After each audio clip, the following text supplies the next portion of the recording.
आप सुन रहे हैं जगत गुरु तत्वदर्शी संत रामपाल जी महाराज द्वारा लिखी पुस्तक जीने की राह का पेज नंबर 17। गीता अध्याय 4 श्लोक 34 में स्पष्ट किया है कि उस तत्व ज्ञान को तत्वदर्शी संत जानते हैं। उनको दंडवत प्रणाम करने से, नम्रता पूर्वक प्रश्न करने से वे तत्व ज्ञान को जानने वाले ज्ञानी महात्मा तुझे तत्व ज्ञान का उपदेश करेंगे। वह तत्व ज्ञान जिसे ऊपर की वाणी में निर्गुण रासा कहा है, नहीं मिलने से सर्व साधक जन्म मरण के चक्र में रह गए। मार्कंडेय ऋषि ब्रह्म साधना कर रहा था। श्रीमद् भगवद गीता अध्याय 8 श्लोक 16 में कहा है कि ब्रह्मलोक में गए साधक भी पुनरावर्ती अर्थात बार बार जन्म मरण के चक्र में ही रहते हैं। पूर्व शब्द की वाणी संख्या 4। असंख्य जन्म तो है मरता होगे, जीवित क्यों ना मरे रे। द्वादश मध्य महल मठ बोरे, बहुर न देह धरे रे। सरलार्थ, हे मानव, तू अनंत बार जन्म और मर चुका है। सत्य साधना कर तथा जीवित मर। जीवित मरने का तात्पर्य है कि भक्त को ज्ञान हो जाता है कि इस संसार की प्रत्येक वस्तु अस्थाई है, यह शरीर भी स्थायी नहीं है। जन्म मृत्यु का बखेड़ा भी भयंकर है। इस संसार में दुख के अतिरिक्त कुछ नहीं है। मानव शरीर प्राप्त करके मोक्ष प्राप्त नहीं किया तो पशु जैसा जीवन जिया। जैसे गीता अध्याय 7 श्लोक 29 में कहा है कि जो साधक केवल जरा अर्थात वृद्धावस्था के कष्ट तथा मरण के दुख से ही मुक्ति के लिए जो साधना रत है, वे तत् ब्रह्म को तथा संपूर्ण अध्यात्म को तथा कर्मों को जानते हैं। इसी प्रकार तत्व ज्ञान होने के पश्चात मानव को अनावश्यक वस्तुओं की इच्छा नहीं होती। तंबाकू, शराब, मांस सेवन नहीं करता। नाच गाना मूर्खों का काम लगता है। जैसा भोजन मिल जाए उसी में संतुष्ट रहता है। आत्म कल्याण कराने के लिए साधक विचार करता है कि यदि मैं सत्संग में नहीं आऊंगा तो गुरुजी के दर्शन नहीं कर पाऊंगा। सत्संग विचार न सुनने से मन फिर से विकार करने लगेगा। वह साधक सर्व कार्य छोड़कर सत्संग सुनने के लिए चल पड़ता है। वह विचार करता है कि हम प्रतिदिन सुनते हैं तथा देखते हैं कि छोटे छोटे बच्चों को छोड़कर पिता संसार से चला जाता है, मर जाता है। बड़े बड़े पूंजीपति दुर्घटना में मर जाते हैं।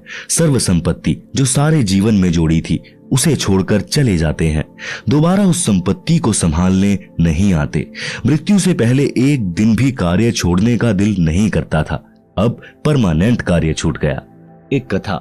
आज भाई को फुर्सत। एक भक्त सत्संग में जाने लगा, दीक्षा ले ली, ज्ञान सुना और भक्ति करने लगा।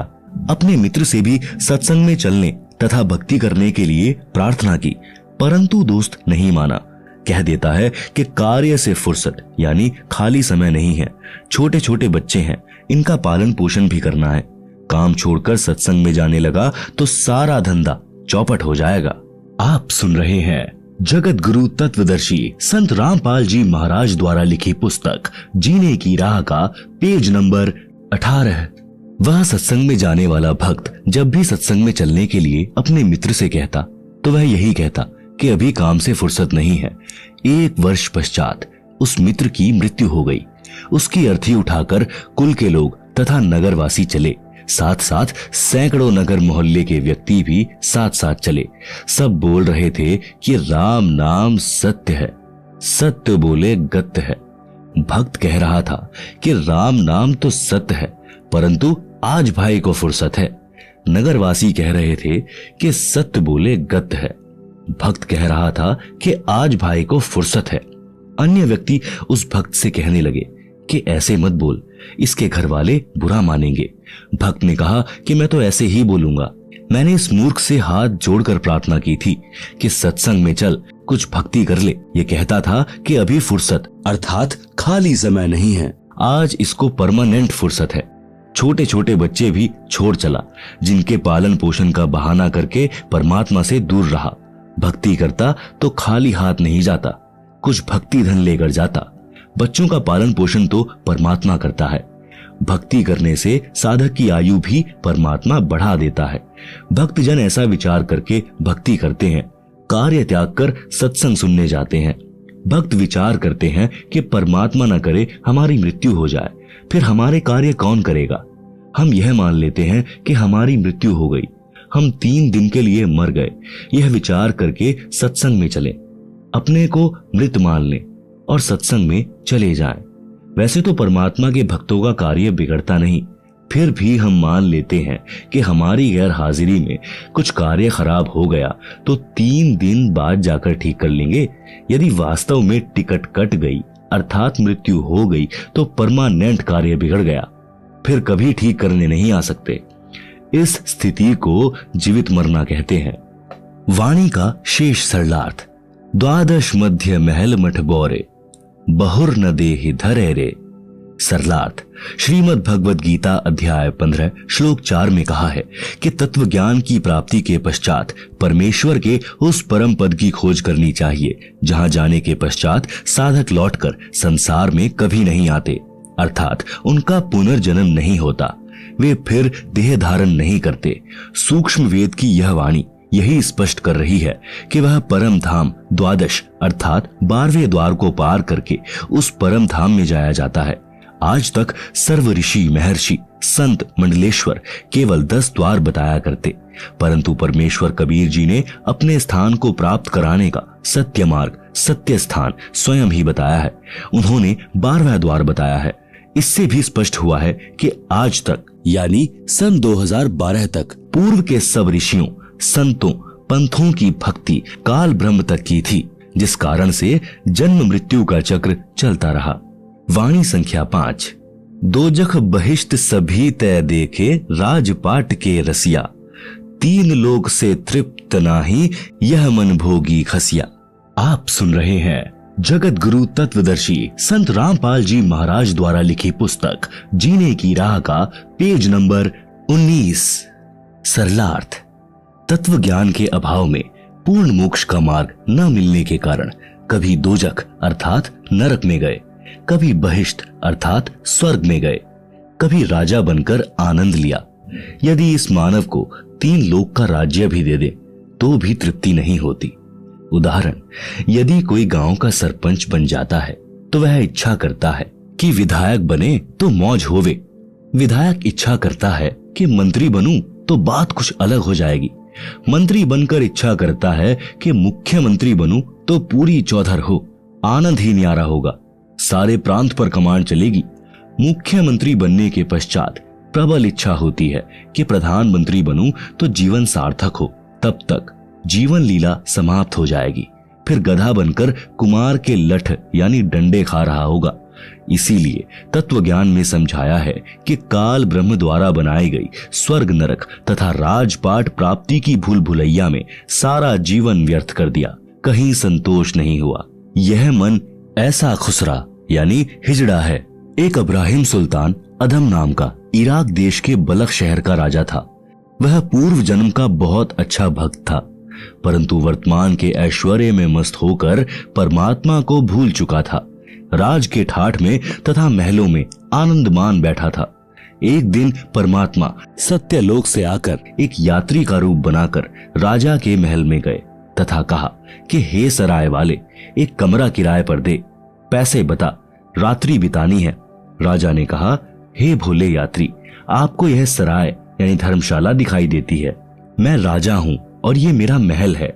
यात्री रूप में परमात्मा ने पूछा कि आपसे पहले इस महल में कौन रहते थे? राजा ने कहा कि मेरे पिता दादा परदादा रहते थे। यात्री रूप में परमेश्वर ने पूछा कि आप कितने दिन रहोगे इस महल में? राजा ने कहा कि एक दिन मैं भी चला जाऊंगा इन्हें छोड़कर। परमेश्वर बोले कि यह सराय नहीं तो क्या है, यह सराय है, जैसे तेरे बाप दादा गए ऐसे ही तू चला जाएगा, इसीलिए मैंने महलों को धर्मशाला बताया है।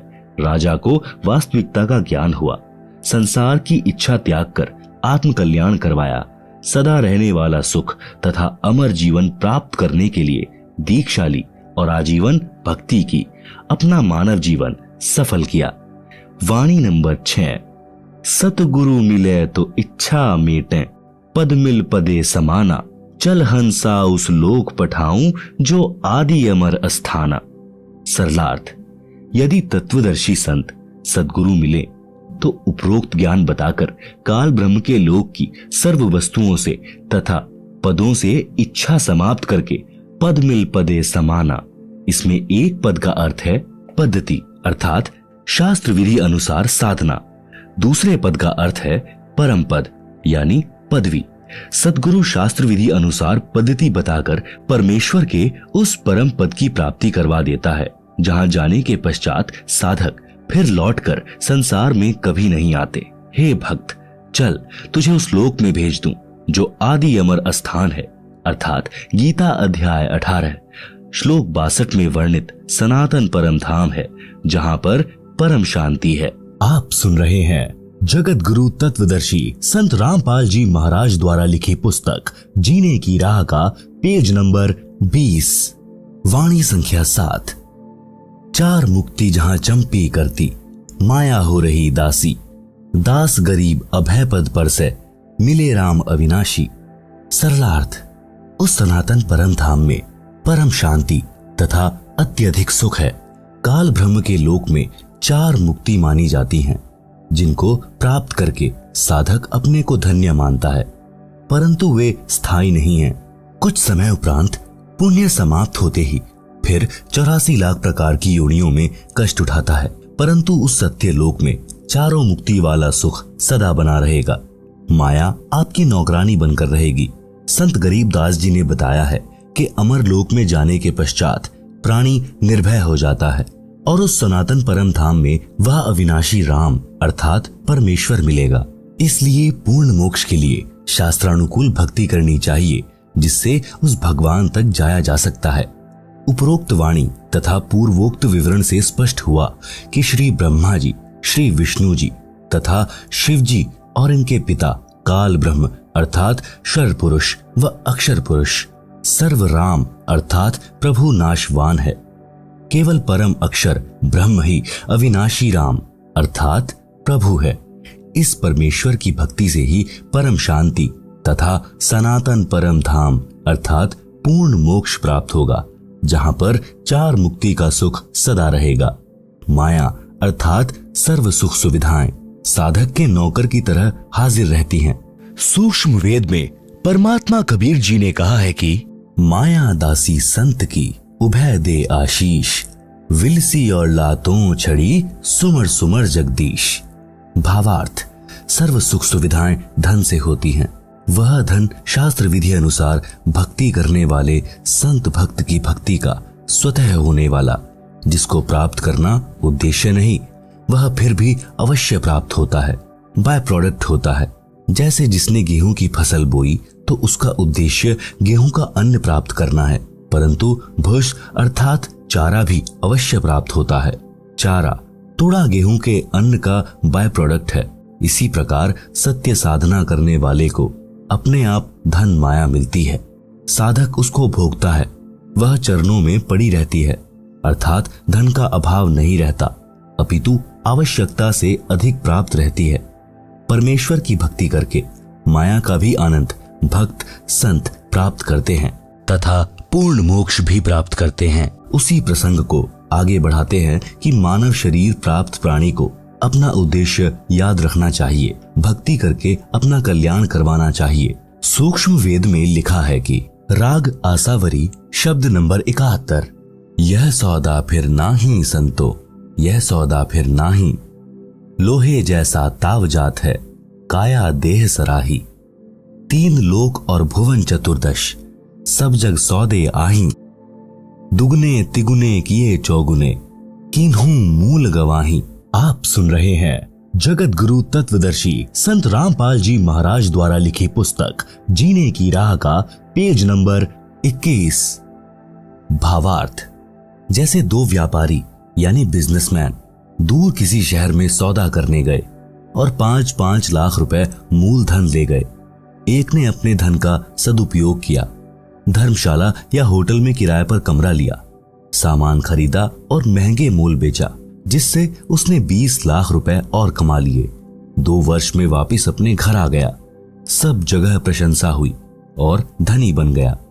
दूसरे ने भी होटल या धर्मशाला में कमरा किराए पर लिया, शराब पीने लगा, वैश्याओं के नृत्य देखता, खाता और सो जाता। उसने अपना मूलधन 5 लाख रुपए भी नष्ट कर दिया। वापस घर आया तो ऋण यानी कर्जा हो गया, जिससे 5 लाख रुपए उधार लेकर गया था, उसने अपने रुपए मांगे। ना देने पर उसको अपना मजदूर रखा, उससे अपना 5 लाख का धन पूरा किया। उपरोक्त वाणी का यही तात्पर्य है। 3 लोक यानी स्वर्ग लोक, पाताल लोक तथा पृथ्वी लोक में जितने भी प्राणी हैं वे सब अपना राम नाम का सौदा करने आए हैं। किसी ने तो दुगना, 3 गुना, 4 गुना धन कमा लिया, अर्थात पूर्ण संत से दीक्षा लेकर मनुष्य जीवन के श्वासों की पूंजी जो मूल धन है उसको सत्य भक्ति करके बढ़ाया। अन्य व्यक्ति जिसने भक्ति नहीं की या शास्त्र विधि त्याग कर मनमाना आचरण किया या अनधिकारी गुरु से दीक्षा लेकर भक्ति की, उसको कोई लाभ नहीं मिलता। यह पवित्र गीता अध्याय 16 श्लोक 23-24 में प्रमाण है, जिस कारण से उसने भी अपने मनुष्य जीवन के श्वास रूपी मूलधन को सत्य भक्ति बिना नष्ट कर लिया। भक्ति न करने से हानि का अन्य विवरण। शब्द नंबर 71 का शेष। यह दम टूटे पिंडा फूटे, हो लेखा दरगाह माही, उस दरगाह में मार पड़ेगी, जम पकड़ेंगे बाही। नर नारायण देही पाए कर, फिर 84 जाही, उस दिन की मोह डरनी लागे, लज्जा रह के नाही, जा सतगुरु की मैं बलिहारी, जो जामन मरण मिटाही, कुल परिवार तेरा कुटुंब कबीला, मसलित एक ठहराही, बांध पिंजरी आगे धर लिया, मरघट कूले जाही, अग्नि लगा दिया जब लंबा, फूंक दिया उस ठाही, पुराण उठा फिर पंडित आए, पीछे गरुड़ पढ़ाही। भावार्थ, यह दम अर्थात श्वास जिस दिन समाप्त हो जाएंगे उसी दिन यह शरीर रूपी पिंड छूट जाएगा। फिर परमात्मा के दरबार में पाप पुण्यों का हिसाब होगा। भक्ति न करने वाले या शास्त्र विरुद्ध भक्ति करने वाले को यम के दूत भुजा पकड़कर ले जाएंगे, चाहे कोई किसी देश का राजा भी क्यों ना हो। उसकी पिटाई की जाएगी। संत गरीबदास को परमेश्वर कबीर जी मिले थे, उनकी आत्मा को ऊपर लेकर गए थे, सर्व ब्रह्मांडों को दिखाकर संपूर्ण अध्यात्म ज्ञान समझाकर वापस शरीर में छोड़ा था। संत गरीबदास जी आंखों देखा हाल बयान कर रहे हैं कि हे मानव, आपको नर शरीर मिला है जो नारायण अर्थात परमात्मा के शरीर जैसा अर्थात उसी का स्वरूप है। अन्य प्राणियों को यह सुंदर शरीर नहीं मिला। इसके मिलने के पश्चात प्राणी को आजीवन भगवान की भक्ति करनी चाहिए। ऐसा परमात्मा स्वरूप शरीर प्राप्त करके सत्य भक्ति न करने के कारण फिर 84 लाख वाले चक्र में जा रहा है। धिक्कार है तेरे मानव जीवन को। मुझे तो उस दिन की चिंता बनी है। डर लगता है कि कहीं भक्ति कम बने और उस परमात्मा के दरबार में पता नहीं इज्जत रहेगी या नहीं। मैं तो भक्ति करते करते भी डरता हूँ कि कहीं भक्ति कम न रह जाए। आप तो भक्ति ही नहीं करते, यदि करते हो तो शास्त्र विरुद्ध कर रहे हो। तुम्हारा तो बुरा हाल होगा। और मैं तो राय देता हूँ कि ऐसा सतगुरु चुनो जो जन्म मरण के दीर्घ रोग को मिटा दे, समाप्त कर दे। जो सत्य भक्ति नहीं करते उनका क्या हाल होता है मृत्यु के पश्चात। आसपास के कुल के लोग इकट्ठे हो जाते हैं, फिर सबकी एक ही मसलत अर्थात राय बनती है कि इसको उठाओ। उठाकर शमशान घाट पर ले जाकर फूंक देते हैं। लाठी या जैली की खोद यानी ठोकर मार मार कर छाती तोड़ते हैं। संपूर्ण शरीर को जला देते हैं। जो कुछ भी जेब में होता है उसको निकाल लेते हैं। फिर शास्त्र विधि त्याग कर मनमाना आचरण कराने और करने वाले उस संसार से चले गए। जीव के कल्याण के लिए गुरु गरुड़ पुराण का पाठ करते हैं। आप सुन रहे हैं जगत गुरु तत्वदर्शी संत रामपाल जी महाराज द्वारा लिखी पुस्तक जीने की राह का पेज नंबर 22। तत्व ज्ञान यानी सूक्ष्म वेद में कहा है कि अपना मानव जीवन पूरा करके वह जीव चला गया। परमात्मा के दरबार में उसका हिसाब होगा। वह कर्मानुसार कहीं गधा कुत्ता बनने की पंक्ति में खड़ा होगा। मृत्यु के पश्चात गरुड़ पुराण का पाठ उसके क्या काम आएगा। यह व्यर्थ का शास्त्र विरुद्ध क्रियाक्रम है। उस प्राणी का मनुष्य शरीर रहते उसको भगवान के संविधान का ज्ञान करना चाहिए था, जिससे उसको अच्छे बुरे का ज्ञान होता और वह अपना मानव जीवन सफल करता। प्रेत शिला पर जाए विराजे, फिर पितरों पिंड भराही, बहुर श्राद्ध खान कुआं आया, काग भये कलिमाही। भावार्थ है कि मृत्यु उपरांत उस जीव के कल्याण अर्थात गति कराने के लिए की जाने वाली शास्त्र विरुद्ध क्रियाएं व्यर्थ हैं। जैसे गरुड़ पुराण का पाठ करवाया, उस मरने वाले की गति अर्थात मोक्ष के लिए, फिर अस्थियां गंगा में प्रवाहित की उसकी गति यानी मोक्ष करवाने के लिए, फिर 13वीं या 17वीं को हवन व भंडारा यानी लंगर किया उसकी गति कराने के लिए। पहले प्रत्येक महीने 1 वर्ष तक महीना क्रिया करते थे उसकी गति कराने के लिए, फिर छठे महीने छमाही क्रिया करते थे उसकी गति कराने के लिए, फिर वर्षी क्रिया करते थे उसकी गति कराने के लिए, फिर उसकी पिंडोदक क्रिया कराते थे उसकी गति कराने के लिए। श्राद्ध निकालते हैं अर्थात श्राद्ध क्रिया कराते हैं। श्राद्ध वाले दिन पुरोहित भोजन स्वयं बनाता है और कहता है कि कुछ भोजन मकान की छत पर रखो, कहीं आपका पिता कौवा यानी कि काग न बन गया हो। जब कौवा भोजन खा जाता तो कहते हैं कि तेरे पिता या माता आदि जो मृत्यु को प्राप्त हो चुका है, जिसके हेतु यह सर्व क्रिया की गई है और यह श्राद्ध किया गया है, वह कौवा बना है, इसका श्राद्ध सफल हो गया। इस उपरोक्त विवरण से स्पष्ट हुआ कि वह व्यक्ति जिसका उपरोक्त क्रियाक्रम किया था वह कौवा बन चुका है। आप सुन रहे हैं जगत गुरु तत्वदर्शी संत रामपाल जी महाराज द्वारा लिखी पुस्तक जीने की राह का पेज नंबर 23। श्राद्ध करने वाले पुरोहित कहते हैं कि श्राद्ध करने से वह जीव 1 वर्ष तक तृप्त हो जाता है, फिर 1 वर्ष में श्राद्ध फिर करना है। विचार करें, जीवित व्यक्ति दिन में 3 बार भोजन करता था, अब 1 दिन भोजन करने से 1 वर्ष तक कैसे तृप्त हो सकता है? यदि प्रतिदिन छत पर भोजन रखा जाए तो वह कौवा प्रतिदिन ही भोजन खाएगा। दूसरी बात, मृत्यु के पश्चात की गई सर्व क्रियाएं गति यानी मोक्ष कराने के उद्देश्य से की गई थी। उन ज्ञानहीन गुरुओं ने अंत में कौवा बनवा कर छोड़ा। वह प्रेतशिला पर प्रेत योनि भोग रहा है। पीछे से गुरु और कौवा मौज से भोजन कर रहा है। पिंड भराने का लाभ बताया है कि प्रेत योनि छूट जाती है। मान ले प्रेत योनि छूट गई, फिर वह गधा या बैल बन गया तो क्या गति कराई? नर से फिर पशुआ कीजिए, गधा बैल बनाई, 56 भोग कहाँ मन बोरे, कहीं कुरडी चरने जाई। भावार्थ, मनुष्य जीवन में हम कितने अच्छे अर्थात 56 प्रकार के भोजन खाते हैं।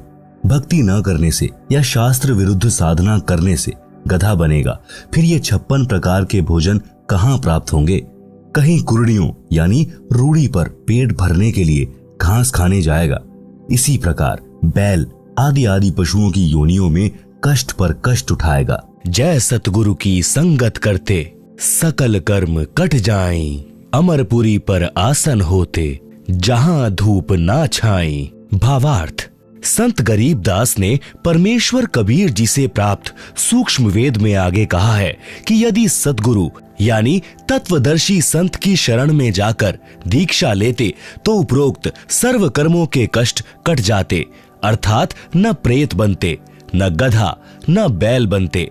अमरपुरी पर आसन होता, अर्थात गीता अध्याय 18 श्लोक 62 तथा अध्याय 15 श्लोक 4 में वर्णित सनातन परम धाम प्राप्त होता, परम शांति प्राप्त हो जाती, फिर कभी लौटकर संसार में नहीं आते, अर्थात जन्म मरण का कष्टदायक चक्र सदा के लिए समाप्त हो जाता। उस अमर लोक यानी सत्य लोक में धूप छाया नहीं है, अर्थात जैसे धूप दुखदायी हुई तो छाया की आवश्यकता पड़ी, उस सत्य लोक में केवल सुख है, दुख नहीं है। सुरत निरत मन पवन पयाना, शब्द शब्द समाई, गरीब दास गलतान महल में मिले कबीर गोसाई। भावार्थ, संत गरीब दास जी ने कहा है कि मुझे कबीर परमेश्वर मिले हैं। आप सुन रहे हैं जगत गुरु तत्वदर्शी संत रामपाल जी महाराज द्वारा लिखी पुस्तक जीने की राह का पेज नंबर 24। मुझे सुरत निरत मन तथा श्वास पर ध्यान रखकर नाम का स्मरण करने की विधि बताई, जिस साधना से सतलोक में हो रही शब्द धुनी को पकड़कर सतलोक में चला गया, जिस कारण से सत्यलोक यानी शाश्वत स्थान में अपने महल में आनंद से रहता हूँ। क्योंकि सत्य साधना जो परमेश्वर कबीर जी ने संत गरीबदास को जो बताई थी और उस स्थान यानी सत्यलोक को गरीबदास जी परमेश्वर के साथ जाकर देख कर आए थे, जिस कारण से विश्वास के साथ कहा कि मैं जो शास्त्रानुकूल साधना कर रहा हूँ यह परमात्मा ने बताई है। जिस शब्द अर्थात नाम का जाप करने से मैं अवश्य पूर्ण मोक्ष प्राप्त करूंगा, इसमें कोई संशय नहीं रहा, जिस कारण से मैं यानी गरीबदास सत्यलोक में बने अपने महल यानी विशाल घर में जाऊंगा, जिस कारण से निश्चिंत तथा गलतान यानी महल प्राप्ति की खुशी में मस्त हूँ, क्योंकि मुझे पूर्ण गुरु स्वयं परमात्मा कबीर जी अपने लोक से आकर मिले हैं। गरीबदास जी कहते हैं, अजब नगर में ले गए हमको सतगुरु आन, झिलके बिंब अगाध गति सूते चादर तान। भावार्थ, गरीबदास जी ने बताया है कि सतगुरु अर्थात स्वयं परमेश्वर कबीर जी अपने निज धाम सत्यलोक से आकर मुझे साथ लेकर अजब यानी अद्भुत नगर में अर्थात सत्यलोक में बने शहर में ले गए। उस स्थान को आंखों देखकर मैं परमात्मा के बताए भक्ति मार्ग पर चल रहा हूँ, सत्य नाम सार नाम की साधना कर रहा हूँ, इसलिए चादर तान कर सो रहा हूँ, अर्थात मेरे मोक्ष में कोई संदेह नहीं है। चादर तान कर सोना, निश्चिंत होकर रहना, जिसका कोई कार्य शेष न हो और कोई चादर ओढ़ कर सो रहा हो, तो गांव में कहते हैं कि अच्छा चादर तान कर सो रहा है, क्या कोई कार्य नहीं है। इसी प्रकार गरीबदास जी ने कहा है कि अब बड़े बड़े महल बनाना व्यर्थ लग रहा है, अब तो उस सत्यलोक में जाएंगे जहां बने बनाए विशाल भवन हैं, जिनको हम छोड़कर गलती करके यहाँ काल के मृत्यु लोक में आ गए हैं। अब दांव लगा है, सत्य भक्ति मिली है तथा तत्व ज्ञान मिला है। सज्जनों, वह सत्य भक्ति वर्तमान में मेरे रामपाल दास जी के पास है, जिससे इस दुखों के घर संसार से पार होकर वह परम शांति तथा शाश्वत स्थान यानी सनातन परम धाम प्राप्त हो जाता है, जिसके विषय में गीता अध्याय 18 श्लोक 62 में कहा है तथा गीता अध्याय 15 श्लोक 4 में कहा है कि तत्वदर्शी संत से तत्व ज्ञान प्राप्त करके उस तत्व ज्ञान से अज्ञान का नाश करके उसके पश्चात परमेश्वर के उस परम पद की खोज करनी चाहिए, जहां जाने के पश्चात साधक फिर लौटकर संसार में कभी नहीं आता। भक्ति न करने से बहुत दुख होगा। सूक्ष्म वेद में कहा है, यह संसार समझदा नाही, कहंदा शाम दोपहरे नु, गरीब दास ये वक्त जात है, रोवोगे इस पहरे नु। आप सुन रहे हैं जगत गुरु तत्वदर्शी संत रामपाल जी महाराज द्वारा लिखी पुस्तक जीने की राह का पेज नंबर 25। भावार्थ, आध्यात्मिक ज्ञान के अभाव में परमात्मा के विधान से अपरिचित होने के कारण यह प्राणी इस दुखों के घर संसार में महान कष्ट झेल रहा है और इसी को सुख स्थान मान रहा है। जैसे एक व्यक्ति जून के महीने में दिन के 12 या 1 बजे हरियाणा प्रांत में शराब पीकर चिलचिलाती धूप में गिरा पड़ा है, पसीनों से बुरा हाल है, रेत शरीर से लिपटा है। एक व्यक्ति ने कहा, हे भाई उठ, तुझे वृक्ष के नीचे बैठा दूं, तू यहाँ पर गर्मी में जल रहा है। शराबी बोला कि मैं बिल्कुल ठीक हूँ, मौज हो रही है, कोई कष्ट नहीं है। एक व्यक्ति किसी कारण कोर्ट में गया, वहां उसका रिश्तेदार मिला, एक दूसरे से कुशल मंगल पूछी, दोनों ने कहा सब ठीक है, मौज है। एक व्यक्ति का एक लौता पुत्र बहुत रोगी था, उसको पीजीआई में भर्ती करा रखा था। लड़के की बचने की आशा बहुत कम थी। ऐसी स्थिति में माता पिता की क्या दशा होती है आसानी से समझी जा सकती है। रिश्तेदार मिलने आए और पूछा कि बच्चे का क्या हाल है। पिता ने बताया कि बचने का भरोसा नहीं। फिर पूछा, और कुशल मंगल है? पिता ने कहा कि सब मौज है। विचार करें, शराब के नशे में घोर धूप के ताप को झेल रहा था, फिर भी कह रहा था कि मौज हो रही है। कोर्ट कचहरियों में जो रिश्तेदार मिले, दोनों ही कह रहे थे कि सब मौज है। विचार करें, जो व्यक्ति कोर्ट के कोल्हू में फंसा है, उसको स्वप्न में भी सुख नहीं होता, फिर भी दोनों कह रहे थे कि मौज है, अर्थात आनंद है। जिस व्यक्ति का एक लौता पुत्र मृत्यु शैया पर हो, उसको मौज कैसी? इसलिए सूक्ष्म वेद में कहा है कि इस दुखालय संसार में यह प्राणी महाकष्ट को सुख मान रहा है। यह संसार समझदा नाही, कहंदा शाम दोपहरे नु, गरीब दास ये वक्त जात है, रोवोगे इस पहरे नु। भावार्थ, संत गरीबदास जी ने बताया है कि मनुष्य जन्म प्राप्त करके जो व्यक्ति भक्ति नहीं करता वह कुत्ते, गधे आदि की योनि में कष्ट उठाता है। कुत्ता रात्रि में आसमान की ओर मुख करके रोता है। इसलिए गरीबदास जी ने बताया है कि यह मानव शरीर का वक्त एक बार हाथ से निकल गया और भक्ति नहीं की तो इस समय यानी इस पहरे को याद करके रोया करोगे।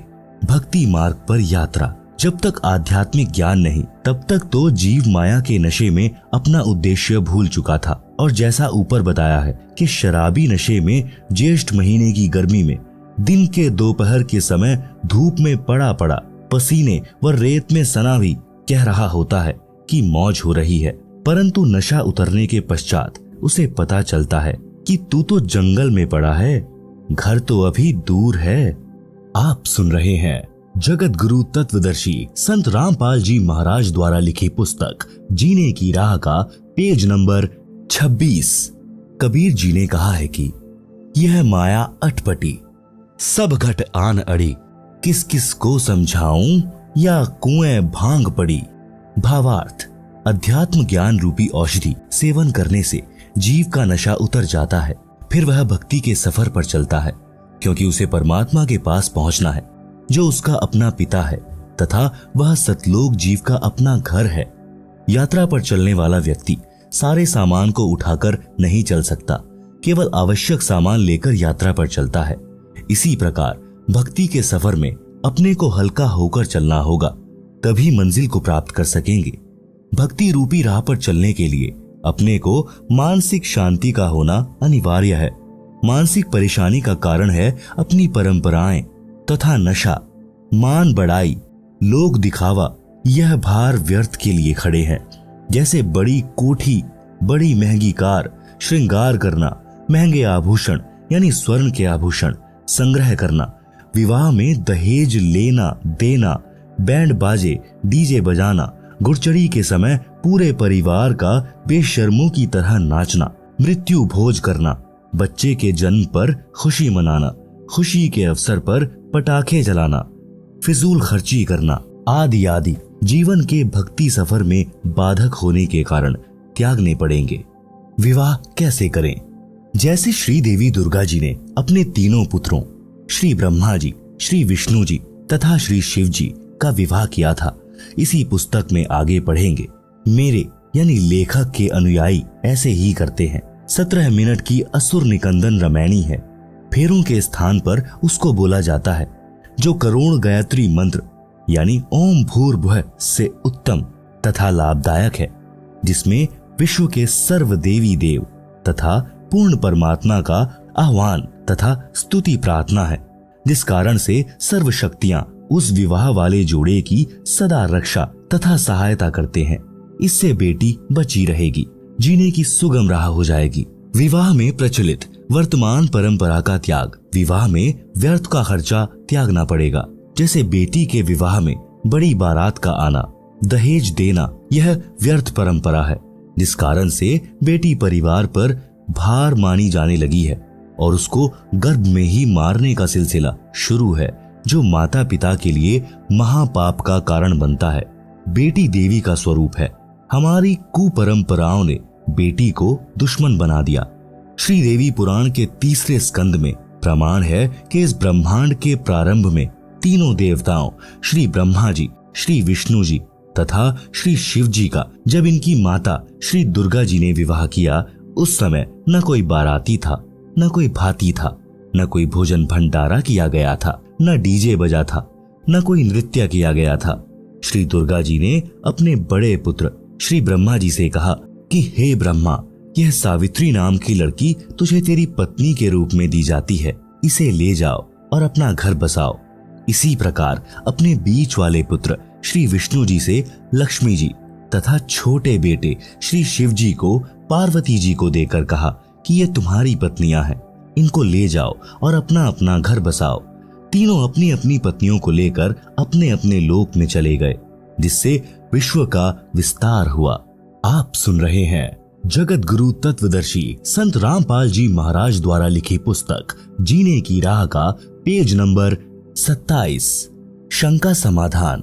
कुछ व्यक्ति कहते हैं कि पार्वती जी की मृत्यु हो गई थी, उस देवी का पुनर्जन्म राजा दक्ष के घर हुआ था। युवा होने पर देवी सती यानी पार्वती जी ने नारद के बताने के पश्चात श्री शिव जी को पति बनाने का दृढ़ संकल्प कर लिया और अपनी माता जी के माध्यम से अपनी इच्छा पिता दक्ष को बताई। तो राजा दक्ष ने कहा कि वह शिव जी मेरा दामाद बनने योग्य नहीं है, क्योंकि वह नग्न रहता है, केवल एक मृग छाल पर्दे पर बांधता है, शरीर पर राख लगाकर भांग के नशे में रहता है, सर्पों को साथ रखता है। ऐसे व्यक्ति से मैं अपनी बेटी का विवाह करके जगत में हंसी का पात्र नहीं बनूंगा। परंतु देवी पार्वती भी जिद की पक्की थी। उसने अपनी इच्छा श्री शिवजी के पास भिजवा दी और कहा कि मैं आपसे विवाह करना चाहती हूँ। राजा दक्ष ने पार्वती जी का विवाह किसी अन्य के साथ निश्चित कर रखा था। उसी दिन श्री शिव जी अपने साथ हजारों की संख्या में भूत प्रेत, भैरव तथा अपने गणों को लेकर विवाह मंडप पर पहुंच गए। राजा दक्ष के सैनिकों ने विरोध किया। शिव की सेना और दक्ष की सेना में युद्ध हुआ। पार्वती ने शिव जी को वरमाला पहना दी। पार्वती को बलपूर्वक लेकर श्री शिव जी कैलाश पर्वत पर अपने घर ले गए। कुछ व्यक्ति कहते हैं कि देखो, श्री शिव जी भी भव्य बारात लेकर पार्वती से विवाह करने आए थे, इसलिए बारात की परंपरा पुरातन है, इसलिए बारात बिना विवाह की शोभा नहीं होती। इसका उत्तर यह है कि यह विवाह नहीं था, यह तो प्रेम प्रसंग था। श्री शिवजी बारात नहीं सेना लाए थे, पार्वती को बलपूर्वक उठाकर ले जाने के लिए। विवाह की पुरातन परंपरा श्रीदेवी महापुराण के 3 स्कंद में है, जो ऊपर बता दी है। बेटियों तथा बेटों को चाहिए कि अपने माता पिताजी की इच्छा अनुसार विवाह करें। प्रेम विवाह महाक्लेश का कारण बन जाता है। जैसे भगवान शिव जी और पार्वती जी का किसी बात पर मनमुटाव हो गया। शिवजी ने पार्वती जी से पत्नी व्यवहार बंद कर दिया तथा बोलचाल भी बंद कर दी। पार्वती ने सोचा कि अब यह घर मेरे लिए नरक हो गया है, इसलिए कुछ दिन अपनी माँ के पास चली जाती हूँ। पार्वती जी अपने पिता दक्ष के घर मायके में चली गई। उस दिन राजा दक्ष ने एक हवन यज्ञ का आयोजन किया हुआ था। राजा दक्ष ने अपनी बेटी का सत्कार नहीं किया तथा कहा कि आज क्या लेने आई हो, देख लिया उसका प्रेम, चली जा घर से। पार्वती जी ने अपनी माता से श्री शिवजी के नाराज होने की कथा बता दी थी। माता ने अपने पति दक्ष को सब बताया था। पार्वती जी को अब न मायके में स्थान था न ससुराल में। प्रेम विवाह ने ऐसी गंभीर परिस्थिति उत्पन्न कर दी कि दक्ष पुत्री को आत्महत्या के अतिरिक्त कोई विकल्प नहीं देखा और राजा दक्ष के विशाल हवन कुंड में जलकर मर गई। धार्मिक अनुष्ठान का नाश किया, अपना अनमोल मानव जीवन खोया, पिता का नाश कराया, क्योंकि जब श्री शिवजी को पता चला तो वे अपनी सेना लेकर पहुंचे और अपने ससुर दक्ष जी की गर्दन काट दी। बाद में बकरे की गर्दन लगाकर जीवित किया। उस प्रेम विवाह ने कैसा घमासान मचाया। शिव सेना को बारात बताकर कुप्रथा को जन्म दिया गया है और यह प्रसंग प्रेम विवाह रूपी कुप्रथा का जनक है, जो समाज के नाश का कारण है। विवाह जो सुप्रथा से हुआ वह आज तक सुखी जीवन जी रहे हैं, जैसे श्री ब्रह्मा जी तथा श्री विष्णु जी। आप सुन रहे हैं जगत गुरु तत्वदर्शी संत रामपाल जी महाराज द्वारा लिखी पुस्तक जीने की राह का पेज नंबर 28। विवाह करने का उद्देश्य। विवाह का उद्देश्य केवल संतानोत्पत्ति करना है। फिर पति पत्नी मिलकर परिश्रम करके बच्चों का पालन करते हैं, उनका विवाह कर देते हैं, फिर वे अपना घर बसाते हैं। इसके अतिरिक्त प्रेम विवाह समाज में अशांति का बीज बोना है, समाज बिगाड़ की चिंगारी है। प्रेम प्रसंग कैसा होता है? उत्तर, जो चरित्रहीन लड़के लड़की होते हैं वे चलते समय अजीबोगरीब एक्टिंग करते हैं। उन लजमारों की दृष्टि भी टेढ़ी मेढ़ी चलती है। कभी बनावटी मुस्कुराना, मुड़ मुड़ कर आगे पीछे देखना, चटक मटक कर चलना उन पाप आत्माओं का शौक होता है, जो अंत में प्रेम विवाह का रूप बन जाता है। बाद में उनको पता चलता है कि दोनों के अन्य भी प्रेमी प्रेमिकाएं थी। फिर उनकी दशा भगवान शिव जी पार्वती वाली होती है, न घर के रहते हैं न घाट के। विवाह करने का उद्देश्य ऊपर बता दिया है। इससे हटकर जो भी कदम युवा उठाते हैं वह जीवन सफर को नरक बनाने वाला होता है। यदि किसी का प्रेम संबंध भी बन जाए तो इस बात का ध्यान अवश्य रखें कि अपने समाज की मर्यादा जैसे गोत्र, गांव तथा विवाह क्षेत्र भंग न होती हो, जिससे कुल व माता पिता की इज्जत को ठेस पहुंचे। गलती से ऐसा हो भी जाए और बाद में पता चले तो लड़के लड़की को चाहिए कि तुरंत उस प्रेम को तोड़ दें। अंतर जातीय विवाह वर्तमान में करने में कोई हानि नहीं है, परंतु उपरोक्त मर्यादा का ध्यान अवश्य रखें। भगवान शिवजी ने भी देवी पार्वती को इसी कारण से त्यागा था। आगे की कथा इस प्रकार है। भगवान शिव का अपनी पत्नी को त्यागना। जिस समय श्री रामचंद्र पुत्र श्री दशरथ यानी राजा अयोध्या वनवास का समय बिता रहे थे, उस दौरान सीता जी का अपहरण लंका के राजा रावण ने कर लिया था। श्री राम को पता नहीं था। सीता जी के वियोग में श्री राम जी विलाप कर रहे थे। आकाश से शिव पार्वती ने देखा। पार्वती ने शिव से पूछा कि यह व्यक्ति इतनी बुरी तरह क्यों रो रहा है, इस पर क्या विपत्ति आई है। आप सुन रहे हैं जगत गुरु तत्वदर्शी संत रामपाल जी महाराज द्वारा लिखी पुस्तक जीने की राह का पेज नंबर 29। श्री शिवजी ने बताया कि यह साधारण व्यक्ति नहीं है, यह श्री विष्णु जी हैं, जो राजा दशरथ के घर जन्मे हैं, अब वनवास का समय बिता रहे हैं। इनकी पत्नी सीता भी इनके साथ आई थी, उनका किसी ने अपहरण कर लिया है, इसलिए दुखी हैं। पार्वती जी ने कहा कि मैं सीता रूप धारण करके इनके सामने जाऊंगी, यदि मुझे पहचान लेंगे तो मैं मानूंगी कि ये वास्तव में भगवान हैं।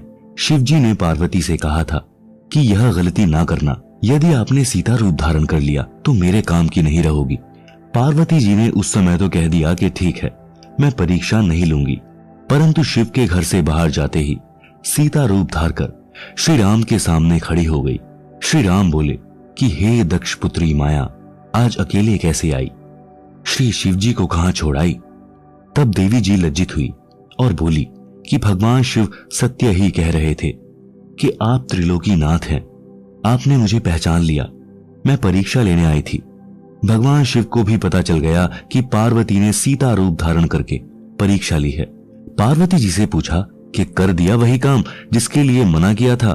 पार्वती जी ने झूठ भी बोला कि मैंने कोई परीक्षा नहीं ली है, परंतु शिव जी पूर्ण रूप से नाराज हो गए और प्रेम विवाह नरक का कारण बना, जो ऊपर आप जी ने पढ़ा है। इसलिए युवाओं से निवेदन है कि अपनी कमजोरी के कारण माता पिता तथा समाज में विष न घोलें। विवाह करना अच्छी बात है, बकवाद करना बुरी बात है। विवाह के लिए माता पिता समय पर स्वयं चिंतित हो जाते हैं और विवाह करके ही दम लेते हैं। फिर युवा क्यों सिरदर्द मोल लेते हैं। जब तक विवाह नहीं होता चाव चढ़ा रहता है, विवाह के पश्चात बच्चे हो जाते हैं। 7 साल के पश्चात महसूस होने लगता है कि या के बनी। जैसे हरियाणवी कवि यानी स्वांगी जाट मेहर सिंह जी ने कहा है कि विवाह करके देख लियो जिसने देखी जेल नहीं है। जैसे जेल में 4 दीवारी के अंदर रहना मजबूरी होती है, इसी प्रकार विवाह के पश्चात माता पिता के लिए, अपने परिवार के पोषण के लिए, गृहस्थी जीवन जीने के लिए सामाजिक मर्यादा रूपी 4 दीवारी के अंदर रहना अनिवार्य हो जाता है। अपनी मर्जी नहीं चला सकता, यानी नौकरी वाला नौकरी पर जाता है, मजदूर मजदूरी पर तथा किसान खेत के कार्य को करने के लिए मजबूर है, जो जरूरी है। इसलिए विवाहित जीवन मर्यादा रूपी कारागार कही जाती है, परंतु इस कारागार बिना संसार की उत्पत्ति नहीं हो सकती। अपने माता पिता जी ने भी विवाह किया, अपने को अनमोल मनुष्य शरीर मिला। इस शरीर में भक्ति करके मानव मोक्ष प्राप्त कर सकता है, जो विवाह का ही वरदान है। इस पवित्र संबंध को चरित्रहीन व्यक्ति कामुक कथा सुनाकर तथा राग रागिनी गाकर युवाओं में वासनाओं को उत्प्रेरित करते हैं, जिससे शांत व मर्यादित मानव समाज में आग लग जाती है। आप सुन रहे हैं जगत गुरु तत्वदर्शी संत रामपाल जी महाराज द्वारा लिखी पुस्तक जीने की राह का पेज नंबर 30। जिस कारण से कई परिवार उजड़ जाते हैं। जैसे समाचार पत्रों में पढ़ने को मिलता है कि युवक तथा युवती ने गांव की गांव में प्रेम करके नाश का बीज बो दिया। लड़की वालों ने अपनी लड़की को बहुत समझाया, परंतु गंदी फिल्मों से प्रेरित लड़की ने एक नहीं मानी। परिवार वालों ने लड़की की हत्या कर दी, जिस कारण से लड़की का भाई, पिता, माता तथा भाभी भी जेल गए। आजीवन कारागार हो गई। उन दोनों ने प्रेम प्रसंग रूपी अग्नि से परिवार जला दिया, बसे बसाए घर का नाश कर दिया। अन्य बहुत से उदाहरण हैं जिनमें ऑनर किलिंग का मुकदमा बनने से फांसी तक सजा का प्रावधान है। हे युवा बच्चों, विचार करो, माता पिता आपसे क्या क्या उम्मीद लिए जीते हैं, आपको पढ़ाते हैं, पालते हैं। आप सामाजिक मर्यादा को भूलकर छोटी सी भूल के कारण महान गलती करके जीवन नष्ट कर जाते हो। इसलिए बच्चों को सत्संग सुनना अनिवार्य है। सामाजिक ऊंच नीच का पाठ पढ़ाना आवश्यक है, जिसका लगभग अभाव हो चुका है। एक प्रश्न, बारात का प्रचलन कैसे हुआ? उत्तर, राजा लोगों से प्रारंभ हुआ। वे लड़के के विवाह में सेना लेकर जाते थे। रास्ते में राजा की सुरक्षा के लिए सेना जाती थी, जिसका सब खर्च लड़की वाला राजा वहन करता था। सेठ साहूकार दहेज में अधिक आभूषण तथा धन देते थे। वे गांव के अन्य गरीब वर्ग के व्यक्तियों को दिहाड़ी पर ले जाते थे, जो सुरक्षा के लिए होते थे। उनको पहले दिन लड़के वाला अपने घर पर मिठाई खिलाता था। लड़की वाले से प्रत्येक रक्षक को एक चांदी का रुपया तथा एक पीतल का गिलास दिलाया जाता था। जो गरीब वर्ग अपनी गाड़ी तथा बैल ले जाते थे, उनको कुछ अधिक राशि का प्रलोभन दिया जाता था। पहले जंगल अधिक होते थे, यातायात के साधन नहीं थे। इस प्रकार यह एक परंपरा बन गई। उस समय अकाल गिरते थे, लोग निर्धन होते थे। कोई धनी अकेला मिल जाता था तो उसको लूटना आम बात थी। इस कारण से बारात रूपी सेना का प्रचलन हुआ। फिर यह एक लोक दिखावा परंपरा बन गई, जिसकी अब बिल्कुल आवश्यकता नहीं है। एक और प्रश्न, भात तथा न्योंदा न्योंदार कैसे चला? उत्तर, उसका मूल भी बारात का आना, दहेज का देना, बारात ले जाने के लिए लड़के वाले द्वारा मिठाई खिलाना, लड़की वाले के लिए भी उस बारात के लिए मिठाई तथा रुपया गिलास देना आदि के कारण भात तथा न्योता यानी न्योंदा प्रथा प्रारंभ हुई। न्योता समूह में गांव तथा आसपास गवांड गांव के प्रेमी प्यारे व्यक्ति होते हैं, जिसके लड़के या लड़की का विवाह होता था तो अकेला परिवार खर्च वहन नहीं कर सकता था। उसके लिए लगभग 100 या अधिक सदस्य उस समूह में होते हैं। जिसके बच्चे का विवाह होता था तो सब सदस्य अपनी वित्तीय स्थिति अनुसार न्योता यानी धनराशि विवाह वाले के पिता को देते थे। कोई 100 रुपए, कोई 200 रुपए, कोई कम, कोई अधिक, जो एक प्रकार का निशुल्क उधार होता है। उस पर ब्याज नहीं देना पड़ता। सबका न्योते का धन लिखा जाता है। प्रत्येक सदस्य की बही यानी डायरी में प्रत्येक विवाह पर दिया न्योता लिखा होता है। इस प्रकार विवाह वाले परिवार को धन की समस्या नहीं आती है। आप सुन रहे हैं जगत गुरु तत्वदर्शी संत रामपाल जी महाराज द्वारा लिखित पुस्तक जीने की राह का पेज नंबर 31। भात। भात भी इसी कड़ी में भरा जाता है। बहन के बच्चों के विवाह में कुछ कपड़े तथा नकद धन देना यानी भाई द्वारा की गई सहायता भात कहा जाता है। जो धन बहन को लौटाना नहीं होता। जिन बहनों के भाई नहीं हैं, वे उस दिन अति दुखी होती हैं, एकांत में बैठकर रोती हैं। पीलिया। लड़की को संतान उत्पन्न होने पर मायके वालों की ओर से जच्चा के लिए घर का देशी शुद्ध घी, कुछ गोंद यानी घी, आटा भूनकर गोला, अजवाइन, काली मिर्च का मिश्रण गोंद कहलाता है। नवजात बच्चे के छोटे छोटे कपड़े यानी झुगले भी मायके वाले तथा लड़की की ननंदों द्वारा लाए जाते हैं। यह परंपरा है जो कपड़े 1 वर्ष के पश्चात व्यर्थ हो जाते हैं। इस तरह की परंपरा को त्यागना है, क्योंकि जीवन के सफर में व्यर्थ का भार है। आप अपनी बेटी की सहायता कर सकते हैं, जैसे गाय भैंस लेनी है। बेटी की वित्तीय स्थिति कमजोर है तो उसको नकद रुपए दे सकते हैं, परंतु विवाह के समय नहीं। बेटी का आपकी संपत्ति में से हक दे सकते हैं अगर बेटी लेना चाहे तो। बेटी को चाहिए कि आवश्यकता पड़ने पर धन ले, परंतु फिर लौटा दे। परमात्मा पर विश्वास रखें, आपका सम्मान बना रहेगा। समाधान। इन सब का समाधान है कि विवाह को सूक्ष्म वेद के अनुसार किया जाए। आप जी ने 4 वेद सुने हैं, यजुर्वेद, ऋग्वेद, सामवेद तथा अथर्ववेद, परंतु 5वां वेद सूक्ष्म वेद है, जो स्वयं पूर्ण ब्रह्म जी ने पृथ्वी पर प्रकट होकर अपने मुख कमल से अमृतवाणी द्वारा प्रदान किया है।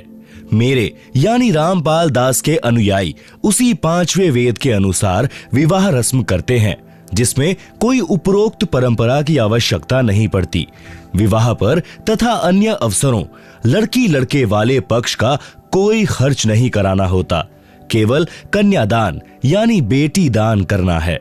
लड़की अपने पहनने के लिए केवल 4 ड्रेस ले जा सकती है, जूता तो पहन ही रखा है। बस जिस घर में जाएगी वह परिवार उस बेटी को अपने घर के सदस्य की तरह रखेगा, अपने घर की वित्तीय स्थिति के अनुसार अन्य सदस्य के समान सर्व आवश्यक वस्तुएं उपलब्ध कराएगा।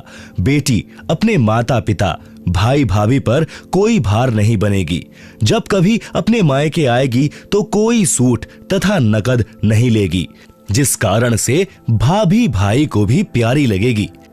भाभी को ननंद इसलिए खटकती है कि आ गई, 4-5 हजार खर्च करवा कर जाएगी, परंतु हमारी बेटी सम्मान के साथ आएगी और सम्मान के साथ लौट जाएगी। अपने मायके वालों से कोई वस्तु नहीं लेगी, जिससे दोनों पक्षों का परस्पर अधिक प्रेम सदा बना रहेगा। भक्ति भी अच्छी होगी। इस प्रकार जीने की यथार्थ राह पर चलकर हम शीघ्र मंजिल पर यानी मोक्ष तक पहुंचेंगे। एक प्रश्न, जिनको संतान प्राप्त नहीं होती है उस बे औलादे यानी संतानहीन का तो सुबह या शुभ कर्म को जाते समय मुख देखना भी बुरा मानते हैं, ऐसा क्यों? उत्तर, यह संपूर्ण आध्यात्मिक ज्ञान के टोटे के कारण गलत धारणा है। पाठक जन इसी पुस्तक के पृष्ठ 6 पर पढ़ें कि एक व्यक्ति के 4 पुत्र थे, उसको अधरंग हो गया तो किसी ने सेवा नहीं की। क्या उस आदमी के दर्शन इसलिए अच्छे हैं कि उसके संतान है? उसकी दुर्गति को कौन देखना अच्छा समझेगा? कृतघ्न पुत्र। एक व्यक्ति के 2 पुत्र थे। वह व्यक्ति फौज से सेवानिवृत्त था। पेंशन बनी थी। पुत्र अलग अलग हो गए। छोटे पुत्र ने माता को अपने घर पर रख लिया, क्योंकि बच्चे छोटे थे। माता उनकी देखरेख के लिए चाहिए थी। बड़े के बाटे पिता आ गया। पिता ने कहा कि मैं पेंशन के रुपए उसको दूंगा जिसमें रोटी खाऊंगा। छोटा बेटा कहता था कि आधी आधी पेंशन बांट दिया कर। पिता ने मना कर दिया तो एक दिन पिता के सिर में लाठी मारी। पिता तुरंत मर गया। लड़के को आजीवन कारावास की सजा हो गई। व्यक्ति को पुत्र प्राप्त होने के कारण उसके दर्शन शुभ माने जाते थे, जिसके साथ अशुभ हो गया। अब आध्यात्मिक तराजू यानी बैलेंस में तोलकर देखते हैं कि बिना संतान वाले के दर्शन शुभ हैं या अशुभ। जैसे इसी पुस्तक में ऊपर स्पष्ट किया है कि परिवार संस्कार से बनता है। कोई कर्ज उतारने के लिए पिता पुत्र, पत्नी, माता पिता, बहन भाई आदि के रूप में जन्म लेकर परिवार रूप में ठाठ से रहते दिखाई देते हैं, परंतु कई युवा अवस्था में मर जाते हैं, कई विवाह होते ही मर जाते हैं। ये सब अपना ऋण पूरा होते ही अविलंब शरीर त्याग जाते हैं। जिनको संतान नहीं हुई है उनका कोई लेन देन शेष नहीं है। वे यदि पूर्ण गुरु से दीक्षा लेकर भक्ति करें तो उन जैसा सौभाग्यवान कोई नहीं है। न किसी के जन्म की खुशी, न मृत्यु का दुख। उन बिना औलाद वालों का दर्शन तो अति शुभ है। यदि भक्ति नहीं करते तो चाहे औलाद यानी संतान वाले हों, चाहे बे औलादे यानी बिना संतान वाले, दोनों ही अपना जीवन नष्ट कर जाते हैं। यदि भक्ति करते हैं तो दोनों के दर्शन शुभ हैं। बे औलादों सावधान।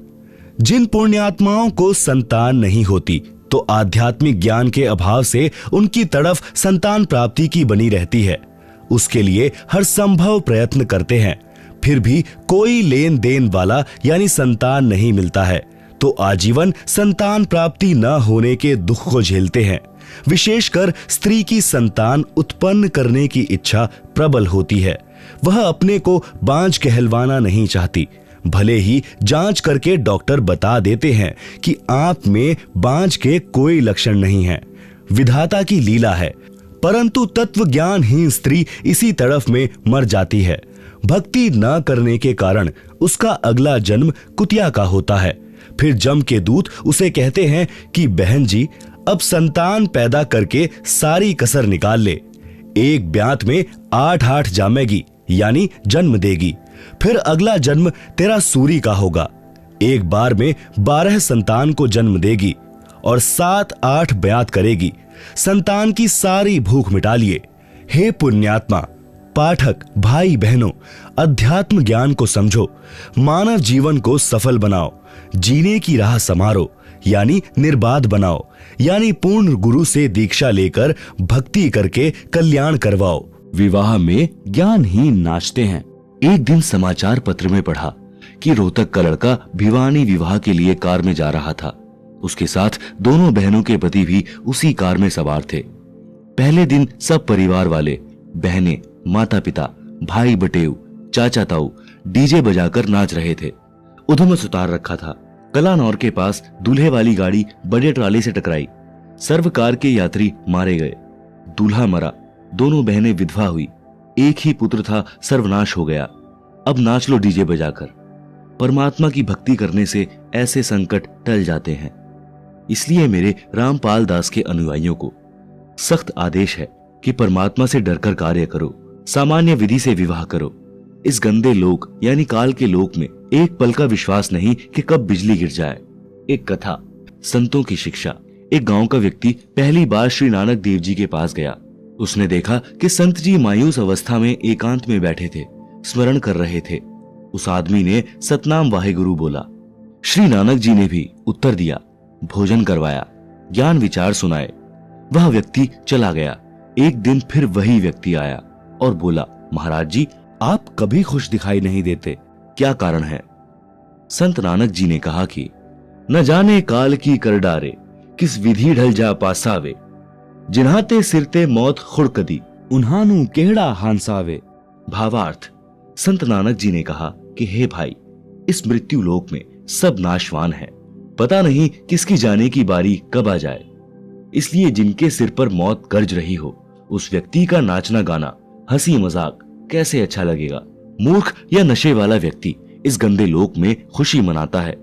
जैसे एक व्यक्ति की पत्नी को विवाह के 10 वर्ष पश्चात पुत्र हुआ, उसके उत्पन्न होने की खुशी में लड्डू बनाए, बैंड बाजे बजाए, उधमस उतार दिया। अगले वर्ष जन्मदिन को ही मृत्यु हो गई। कहां तो जन्मदिन की खुशी की तैयारी थी, कहां रोआ पीटी शुरू हो गई। घर नरक बन गया। अब मना लो खुशी। वह व्यक्ति सच्चाई सुनकर कांप गया और बोला कि हे प्रभु, आपकी बातें सत्य हैं, परंतु क्या आप कभी खुशी नहीं मनाते? आप सुन रहे हैं जगत गुरु तत्वदर्शी संत रामपाल जी महाराज द्वारा लिखी पुस्तक जीने की राह का पेज नंबर 34। श्री नानक जी ने उत्तर दिया कि खुशी मनाता हूं। साधु मिले साढ़े शादी हुंदी, बिछुड़दा दिलगीरी वे, अखदे नानक सुनो जिहाना, मुश्किल हाल फकीरी वे। भावार्थ, जब मेरे शिष्य सत्संग सुनने आते हैं तो साध संगत को देखकर मेरे को खुशी होती है कि सब भक्ति पर लगे हैं, कोई विचलित नहीं हुआ है। जब ये सत्संग के पश्चात जाते हैं तो मायूसी छा जाती है कि कहीं कोई सिर फिरा इनको भ्रमित करके परमात्मा से दूर न कर दे। श्री नानक जी ने कहा कि ज्ञानहीन संतों ने फकीरी यानी भक्ति को कठिन बना दिया है। वे पूर्ण मोक्ष मार्ग जानते नहीं, भ्रमित करने को गुरु बने हैं, जो मीठी मीठी बातें बनाकर मेरे भक्तों को काल के जाल में ले जाते हैं। इसलिए जब तक वे पुनः सत्संग में सब नहीं आते तो मुझे चिंता बनी रहती है। सब आ जाते हैं तो खुशी होती है, परंतु हम नाचते गाते नहीं, दिल में महसूस करते हैं, मौत को कभी नहीं भूलते। कबीर जी ने कहा है, मौत बिसारी मूर्खा, अचरज किया कौन, तन मिट्टी में मिल जाएगा, ज्यों आटे में लौन। शब्दार्थ, हे मूर्ख मानव, तूने कैसा आश्चर्य कर रखा है कि मृत्यु को भूला है। तेरा शरीर एक दिन मृत्यु को प्राप्त होकर मिट्टी में मिल जाएगा। तेरा नाम निशान यानी चिन्ह भी दिखाई नहीं देगा, जैसे आटे में नमक मिलने पर दिखाई नहीं देता। भावार्थ है कि मृत्यु का दिन भूलकर ही मनुष्य यानी स्त्री पुरुष स्वार्थवश गलतियां करता है और संसार में बेफिक्र रहता है। यदि मृत्यु याद है तो मानव कभी पाप व गफलत नहीं कर सकता। अन्य उदाहरण, एक सेठ एक दिन एक संत के आश्रम में गया। संत की कृपा से उसको अच्छा लाभ हो गया। वह सेठ सेब, संतरों, केलों का बड़ा थैला भर कर गया।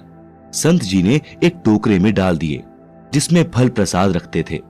सेठ 2 दिन बाद गया तो टोकरा फलों से भरा था। कुछ प्रसाद संत ने भक्तों को बांट दिया। कुछ भक्त फल प्रसाद लाए, वह टोकरे में डाल दिया। सेठ ने संत से कहा कि महाराज, आप फल क्यों नहीं खाते? संत जी बोले कि मेरे को मौत दिखाई देती है, इसलिए खाया नहीं जाता। सेठ ने पूछा, महाराज कब जा रहे हो संसार से? संत जी बोले, आज से 40 वर्ष पश्चात मेरी मृत्यु होगी। सेठ बोले, हे महाराज, यूं तो सबने मरना है, फिर क्यों डरना? यह भी कोई बात हुई? इस तरह तो आम आदमी भी नहीं डरता। आप क्या बात कर रहे हो? सेठ जी दूसरे तीसरे दिन आए और इसी तरह की बात करें। उस नगरी का राजा भी उस संत जी का भक्त था। संत जी ने राजा से कहा कि आपकी नगरी में किरोड़ी मल सेठ है, चंदन की लकड़ी की दुकान है, उसको फांसी की सजा सुना दो और 1 महीने बाद चांदवी 14 को फांसी का दिन रख दो। जेल में सेठ की कोठरी यानी कक्ष में फलों की टोकरी भरी रहे तथा दूध का लोटा 1 सेर यानी 1 किलोग्राम का भरा रहे। खाने को खीर, हलवा, पूरी, रोटी तथा सब्जी देना